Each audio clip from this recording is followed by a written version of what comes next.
Olá, queridos amigos e amigas, começando agora mais um Lado a Lado. E no programa de hoje nós vamos falar sobre o músico, o educador, o político e o escritor Tristão Mariano da Costa, que nasceu em Itu há 175 anos. E quem nos ajuda a contar esta história é o seu maior fã declarado, o professor Luiz Roberto de Francisco. Bem-vindo, professor. Muito obrigado. De fato, eu sou um fã incondicional do Tristão Mariano. Então nós vamos contar hoje aqui por que você é o maior fã dele declarado, né, professor? Mas antes eu queria destacar aqui que são 175 anos do nascimento do Tristão Mariano da Costa, mas não é só a comemoração desses 175 anos, né, que está acontecendo agora. Ele nasceu em 1846 e em 1996 celebramos o Sesc Centenário dele, então agora faz 25 anos. Naquela ocasião também foi restaurada a primeira obra musical de vulto dele, que é uma das missas que ele escreveu, aliás a última, a Missa 8, dedicada ao Espírito Santo. E finalmente foi criada a cadeira Tristão Mariano da Costa na Academia Ituana de Letras, que eu tenho muito orgulho de ocupar. Então são vários jubileus juntos. É a cadeira número 30, né? Cadeira número 30. Então agora vamos, eu acho que o programa todo vai ser para falar por que você é o maior fã declarado dele. Então joga a bola para você. Talvez eu não seja um apreciador absoluto das ideias do Tristão Mariano.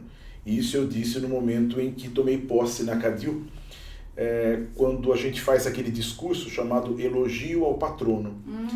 E eu declarei justamente, apresentei a sua vida e obra, e quando apresentei a sua obra textual, as suas ideias não eram absolutamente iguais às minhas.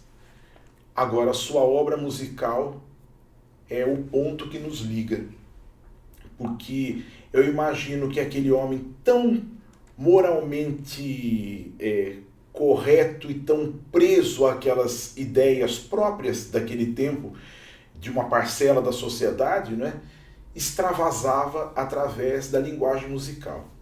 Acho que esse é o ponto que me prendeu. E eu conheci primeiro foi o Tristão compositor. Ele vem de uma família de músicos? Tristão Mariano, sim. Ele vem de uma família muito numerosa, né? Ele foi o 13º filho de um cirurgião, de um médico chamado Francisco Mariano da Costa, e que era, por sua vez, filho de um músico de banda, Joaquim Mariano da Costa, que foi para as Minas de Goiás e não voltou. Então a família ficou numa situação muito complicada e esse filho único que ele deixou acabou indo para o exército, convocado para o exército, e no exército se tornou, quer dizer, não era o exército nacional, as milícias daquele tempo, né? Acabou se tornando cirurgião. Depois, as irmãs e os irmãos do Tristão Mariano, alguns bem mais velhos que ele, tiveram uma formação cultural e artística, né?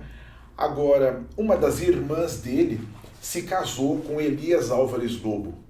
Então, Tristão foi um privilegiado, porque não só em casa, não é, já tinha uma formação, como o cunhado foi o seu grande mestre. Inclusive, nós falamos de Elias Lobo no último programa que o senhor esteve aqui, né? No nosso último programa, exatamente, né?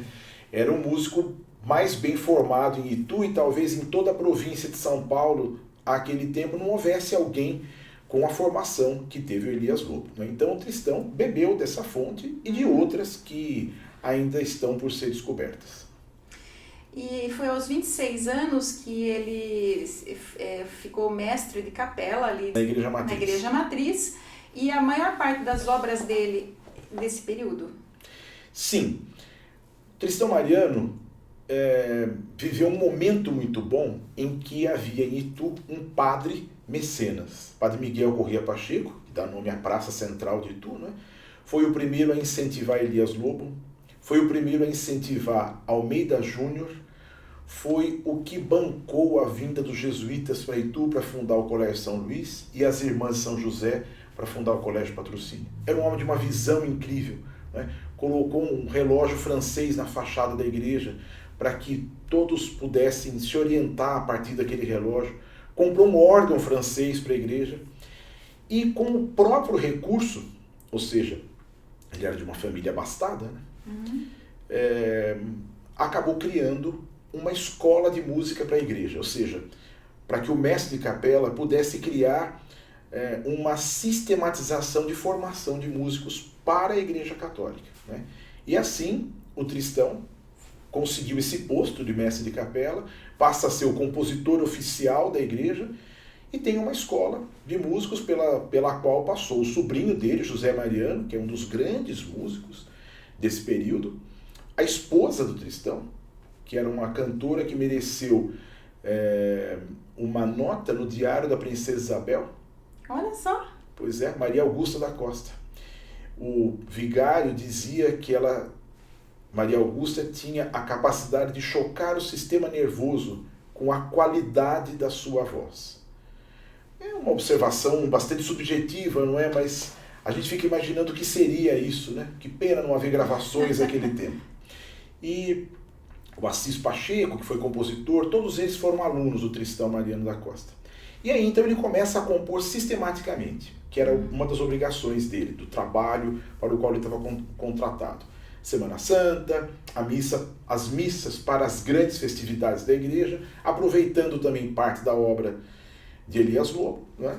E 4 anos depois, já o sobrinho, que tinha 19 anos, o José Mariano, mas se transformou num grande compositor. Então, desse momento, o Tristão escreve a maior parte das obras. Depois, também, rareando um pouco, mas vem vindo o restante da sua obra, que ao todo são 8 missas, né? Várias outras peças pequenas para a igreja e muitos arranjos para música de teatro. Ah, então não era só música para a igreja, só música sacra. Fora da atividade de mestre de capela, ele também tinha uma orquestra. Né? De formação, ele era flautista e depois também cellista. Então, a gente vê a marca desses 2 instrumentos na sua obra. Se destaca o papel da flauta, se destaca o papel do baixo, não é? Por exemplo, do violoncelo. E então recebiam muitas obras que vinham, às vezes, primeiras edições de óperas europeias e tal, que eram apresentadas no Teatro São Domingos. Às vezes com cena ou não, às vezes em forma de saraus, né? E então ele fazia arranjos em cima disso, adaptando para a orquestra que havia aqui, né? Que vinha uma parte de canto e piano, por exemplo, ou uma redução para piano. Então ele atuou bastante nisso como arranjador. E professor, e tu tem assim uma tradição de grandes compositores, né?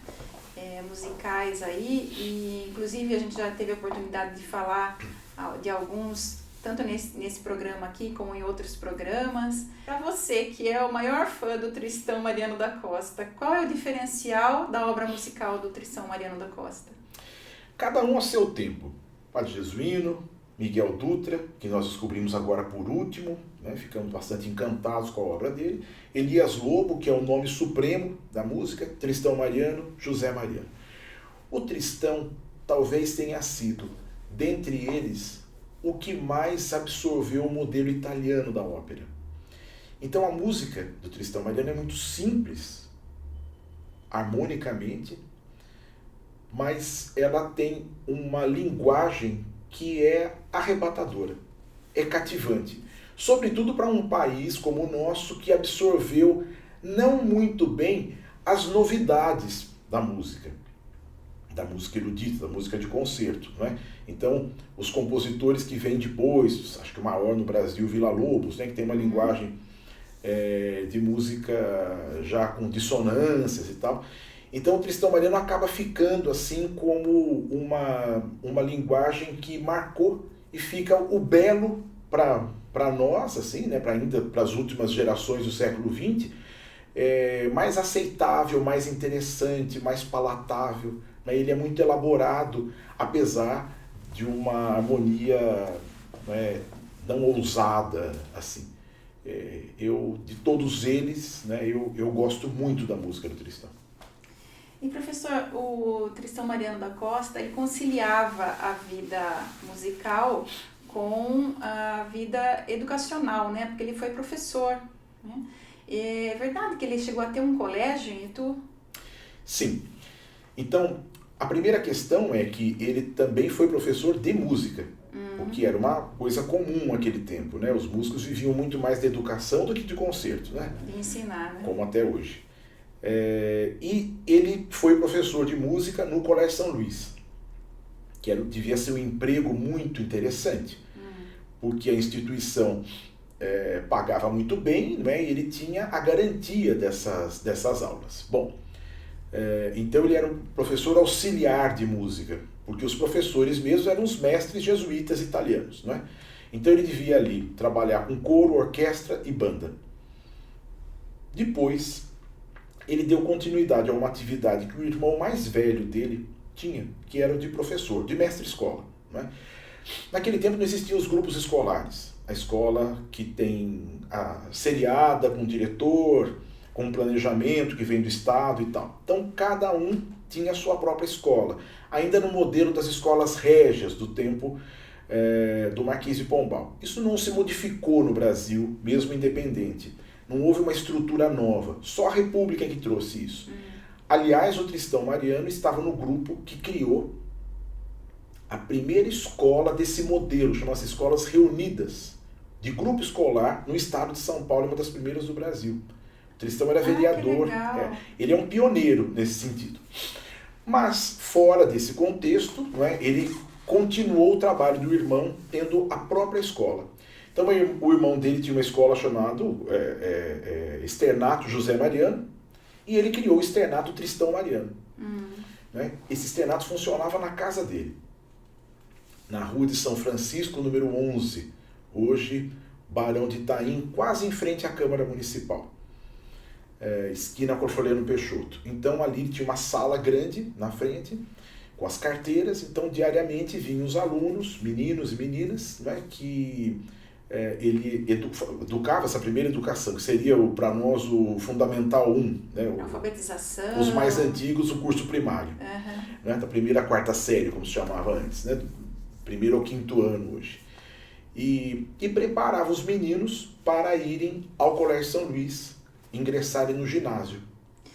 E parece que ele era muito rigoroso, né? Era um professor rigoroso. Quem foi aluno dele foi o Francisco Nardi Filho, cronista, que nos deixa relatos dele ser um homem rigoroso, inclusive com a palmatória. É uma coisa do seu tempo, não é? Mas ele parece que se impunha muito por um caráter bastante enérgico.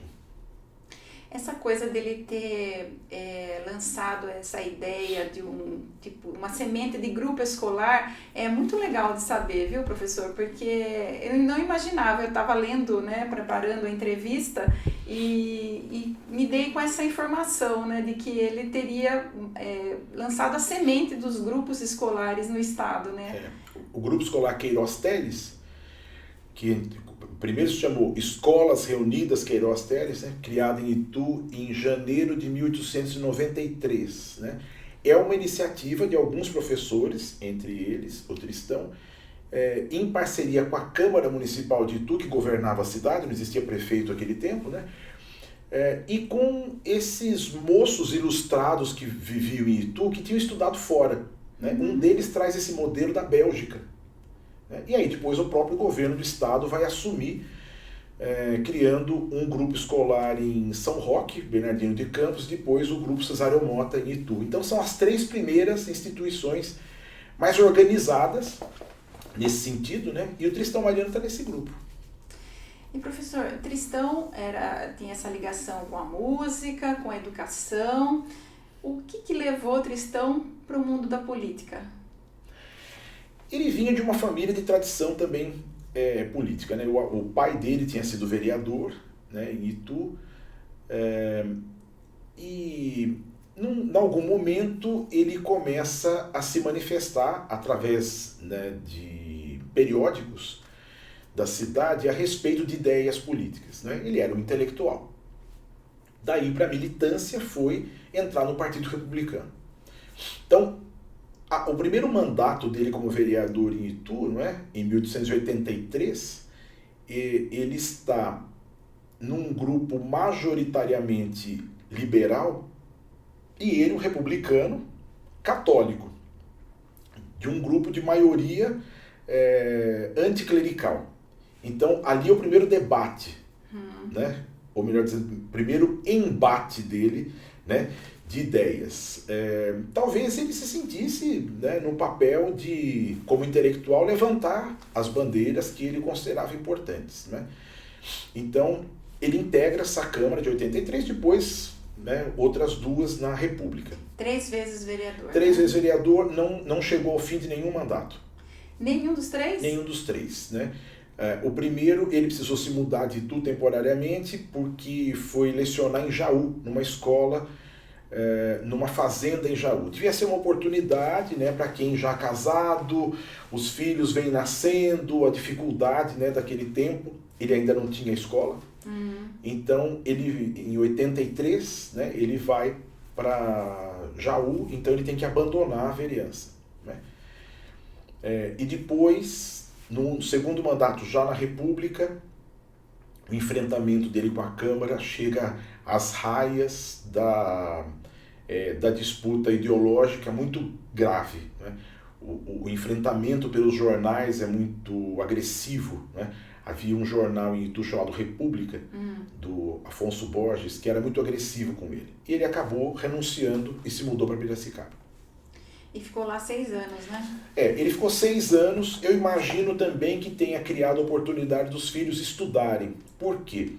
Em Itu, naquele tempo, não existia uma escola complementar, ou seja, o ensino médio.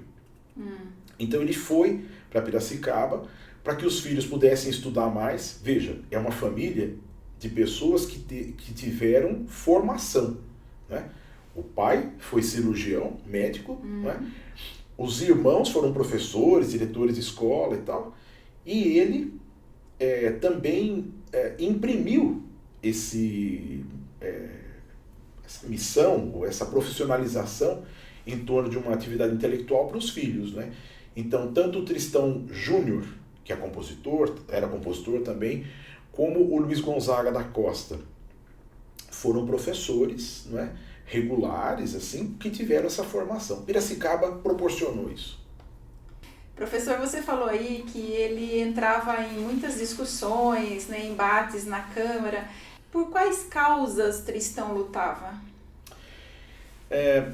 Ele considerava que a maioria da Câmara de Vereadores de Itu estava levantando causas que não eram as principais ou primordiais para aquele tempo.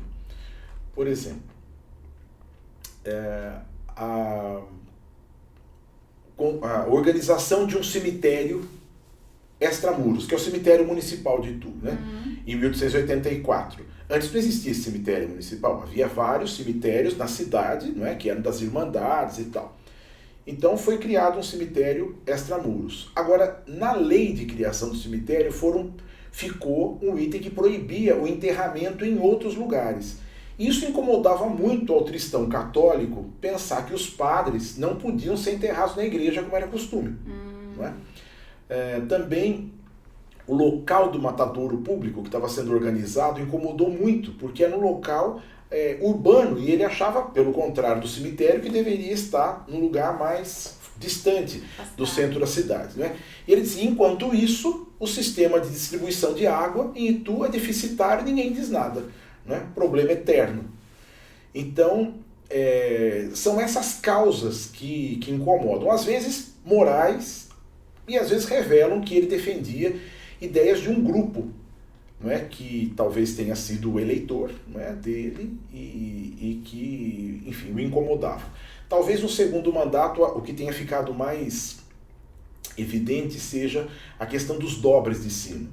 Não é? A Câmara Municipal lançou uma lei proibindo que houvesse os dobres de sinos afinados, ou seja, os sinos não tocavam festivamente, pelo contrário, o dobre era um toque fúnebre, não é?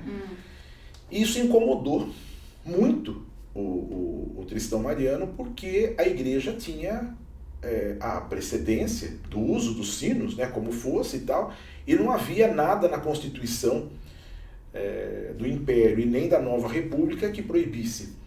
Então esse embate dentro da Câmara foi muito sério e ele acabou renunciando por isso, né? Depois, esse processo correu na justiça, não mais com ele, mas com outras pessoas. Finalmente, os que estavam contrários à Câmara ganharam e os dobres permaneceram. Né? Eu, na juventude, dobrei muito o sino, afinal. Mas eu não entendi por que a Câmara era contra o dobre dos sinos. A ideia da Câmara era que os dobres davam um aspecto muito triste à cidade, um aspecto fúnebre.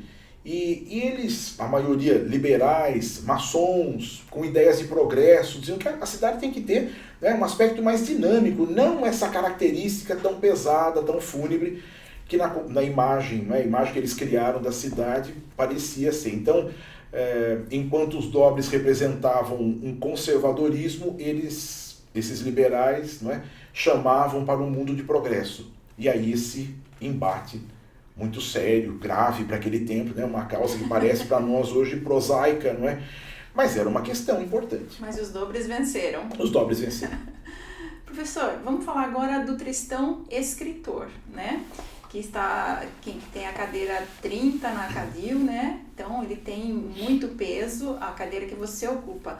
Então fala um pouco sobre o escritor Tristão Mariano da Costa. Mirna, em algum momento eu precisei fazer alguma fala dentro da CADIL para justificar o fato de um músico ser patrono. Por quê? A cadeira chama-se Maestro Tristão Mariano da Costa.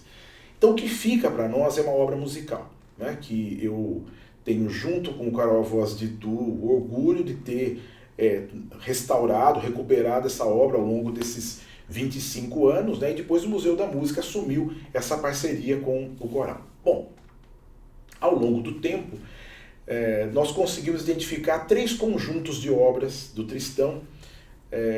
Primeiro, uma série de crônicas que ele escreveu num periódico que era publicado em São Paulo, e um almanaque literário de São Paulo. E ali ele trata de algumas questões, por exemplo, a primeira biografia do Almeida Júnior, um artigo exaltando o padre Miguel Corrêa Pacheco como mecenas da arte, e também vai fazendo assim um pequeno histórico da cidade de Itu e tal. A obra do Nardi Filho, Francisco Nardi Filho, o cronista, bebe muito nessas crônicas, que não eram amplamente divulgadas no início do século XX. Por quê? Porque é uma publicação de 50 anos antes, né? Depois, o Arquivo do Estado de São Paulo, do governo, publicou uma edição facsímile, que é a que nós temos cópia. Num segundo momento, o Tristão se torna cronista semanal na Gazeta de Piracicaba, naqueles 6 anos que ele mora lá. Não é? É um escritor, às vezes, moralista demais, que é o ponto que nós discordamos, mas também ele traz crítica musical incrível, quando ele compara, por exemplo, a obra de Rossini, a obra de Verdi, o romantismo alemão e o romantismo italiano, e a gente fica pensando da onde vinham as informações para um intelectual daquele tempo em Itu, de uma obra que estava sendo escrita pouco tempo antes, 30, 20 anos antes, né? Então, essa é a obra mais densa.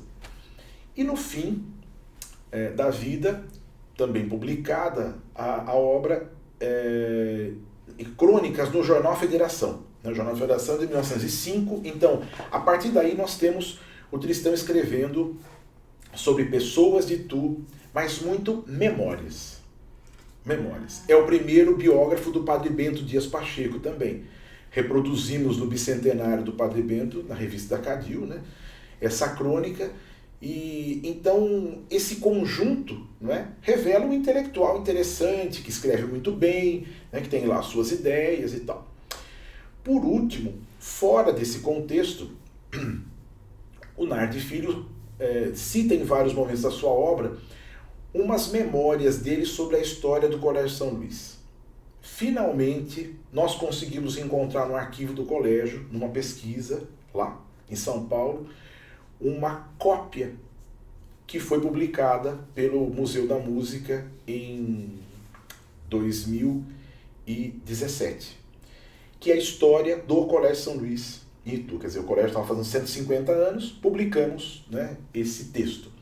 Mas ele não fala só sobre o Colégio São Luís, ele fala sobre a educação desde o final, do início do século XIX em Itu, quer dizer, 50 ou 60 anos antes. Descreve pessoas, lugares e tal. Então, essa crônica, né, é a última obra que a gente conheceu do Tristão Mariano e a primeira que foi republicada assim, inteira. Né? Então, isso tudo forma esse escritor, né, interessante, que sua obra foi muito utilizada posteriormente, como eu disse, pelo Francisco Nardi, né, às vezes sem citar propriamente, né, que é próprio desse tempo, e aí justificando a criação de uma cadeira para que a gente pudesse conhecê-lo melhor. Ele foi fundador da federação, do jornal? O Tristão Mariano faz parte não do grupo fundador, né, da federação, mas é dos primeiros escritores do jornal Federação, sim. E eu estou vendo lá um livretinho.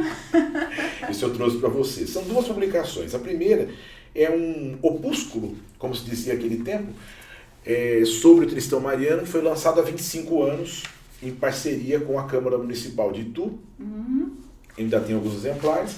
E um jornal, um tabloide, que foi lançado em 2008, no centenário da morte dele, com alguns artigos sobre ele também, para você se inteirar melhor. Eu agradeço porque eu estou guardando todo esse material de história de Itu que eu venho recebendo nessas entrevistas que o senhor está trazendo. E vou lê-lo. Deixa eu colocar aqui. Mas o Tristão Mariano foi uma pessoa, um cidadão com muitas facetas, né, professor? E músico, educador, político e também escritor. Eu não sei se a gente conseguiu aqui passar para o nosso público tudo que foi o Tristão Mariano da Costa. Agora, eu queria saber, por último, para a gente finalizar, essas comemorações dos 175 anos de nascimento dele, quais serão, né? E quem além do Museu da Música está ajudando a patrocinar essa semana, essas comemorações? Bom, em tempos de pandemia, tudo muito complicado, né? Nós teremos um evento público, né, que é presencial. Vamos cantar durante uma missa a obra musical dele, né, a missa 8, que é a missa do Espírito Santo, que é a última obra dele, e a primeira que foi restaurada. Então também tem um jubileu dessa missa, ela vai ser cantada novamente 25 anos depois que foi recuperada, né? Quando eu digo que essas obras foram recuperadas, é porque naquele tempo que a gente recuperou há 25 anos e hoje, não existia ninguém vivo que tivesse ouvido essas músicas. Portanto, trata-se quase que de um concerto, uma primeira audição da obra, porque ninguém tinha ouvido, todas as pessoas daquele tempo já teriam morrido. Depois também faremos um encontro na Acadil, e aí online, não é? E o Museu da Música vai lançar alguns vídeos a respeito dele, talvez uma pequena exposição, né? E um vídeo histórico de um concerto, né? Que deve ir para o canal do YouTube. Então participam, além do museu, a Academia Ituana de Letras, o Coral Voz de Itu, né? Que é a instituição que mais relevante nesse contexto da recuperação das obras musicais, a Biblioteca Histórica do Bom Jesus, que recuperou esses textos, né? E a própria Igreja do Bom Jesus, que está abrindo as portas para a gente, né? O Instituto Cultural de Itu é a associação que mantém o museu e a biblioteca, né? Então, juntas, conseguem celebrar discretamente, por conta da pandemia, né? Mas marcam esse momento. Eu estava dizendo numa reunião, eu não sei se eu vou viver para estar no bicentenário dele. Não sei se eu vou viver mais 25 anos, né? Então a gente já faz essa festa agora. Vamos festejar já, né? Porque, né, daqui 25 anos, né, se eu estiver aqui, talvez os mais jovens tenham levado esse bastão adiante e eu possa assistir ainda alguma festividade bonita, né, mais efusiva, assim, em relação ao Tristão. Mas assumo o compromisso público de escrever a biografia dele. É um projeto que eu venho pensando já faz tempo, guardando informações e tal, falando do Tristão e o seu tempo, imaginando um pouco assim da linguagem da microhistória, né? Muito bom. Fica aí. Vamos repetir o horário da missa, né? Vai missa ser presencial? A missa será na Igreja do Bom Jesus, no dia 6 de junho, que é exatamente o dia que ele nasceu, às 8h30 da manhã, né? É um domingo. E aí será a missa cantada, enfim, com essa obra toda dele, tá? Então é um momento espiritual, mas também é um momento dessa outra espiritualidade, né? Que é a linguagem musical. Como eu disse, é o meu ponto de relação e encontro com esse sujeito que eu admiro tanto. Vai ter transmissão online? Eu creio que não. Podemos talvez organizar isso, mas a princípio é presencial somente. Muito obrigada, viu, professor? Muito obrigada. Leve meu abraço a todas as instituições que estão aí promovendo essa festividade de comemoração dos 175 anos do Tristão. Obrigado, Miriam. Mais uma vez eu agradeço esse espaço que você abre para que a cultura seja divulgada, enfim, essa divulgação regional e, no fim, através das redes e tal, nacional, né? Isso é extremamente importante. Obrigado. É uma missão que me agrada muito. Parabéns. E obrigada a você que nos acompanha pela ITV, canal 24 e 524 da NET ou pelo YouTube. Sua companhia, você sabe, é sempre muito importante para mim. Sexta que vem eu tô de volta. Beijo no seu coração.